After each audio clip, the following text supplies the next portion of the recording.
have to accept that the fear that we had कि क्या हो जाएगा क्या हो जाएगा क्या हो जाएगा, वो हो चुका है. हम एक ऐसे देश में हैं जहां हमारे देश के सुप्रीम कोर्ट एक ही जजमेंट में ये भी कहता है कि बाबरी मस्जिद का टूटना अनलॉफुल था, और फिर उसी जजमेंट में उन्हीं लोगों को रिवॉर्ड भी करता है जिन्होंने मस्जिद तोड़ी थी. बहुत खूब, बहुत खूब. तो आज का है, जो भी हमें डर था, जो भी वो अनस्पीकेबल फियर था, वो है. We are living it now. We are at that moment जहां पे यूनिफॉर्म पर्सनल जो हमारे संविधान पे हाथ रख के शपथ लेते हैं, वो अनआर्म्ड मुसलमानों पे वार करते हैं, उनकी प्रॉपर्टीज डिस्ट्रॉय करते हैं, और गालियां देते हैं, घरों में घुसते हैं, सिर्फ क्योंकि वो आई डोंट नो नॉनवेज खाते हैं. Like I don't even know what the reason is. I think that it becomes absolutely imperative to ask ourselves, what do we do? What do we do in a society when we are more bothered by the fact that a stand-up comic heckled someone in a flight than we are bothered by the fact that people are roam around with guns and shoot?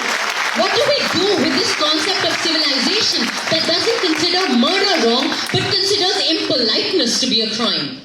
What do we do with that concept of civilization?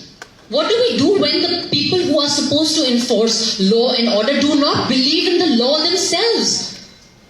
That is the question to ask ourselves. We are ruled by a government that does not believe in our constitution. We are ruled by police forces that do not believe in the constitution. It seems we are now in a situation where our courts are not sure whether they believe in the constitution or not. What then do we do? And it seems to me that, as everyone has said, that path is clear to us, and it has been shown to us by y'all, whoever of y'all have been part of the protests, by the students, by the women, and by the citizen protesters. It is to resist. And I think, just taking a cue from what Rasika said, I think it's imperative to understand that this is not one government. This is that same shitty ideology, and I'm sorry I'm not being polite, because you know what? Your politeness. Really, your politeness. Yeah, because really this is all we have anymore as law-abiding citizens. At least it's not yet criminal to swear. And I think, taking a cue from what Rasika said, it is to understand that this is a 90-year project.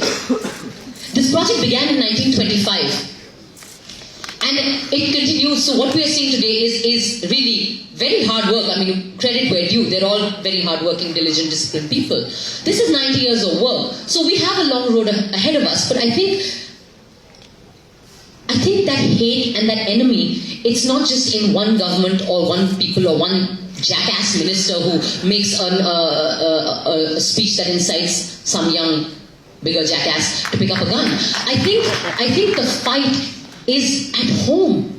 It is also that threat and that enemy is that thinking that we get every morning on our family WhatsApp groups that we feel too polite to respond to, because we're well-bred people.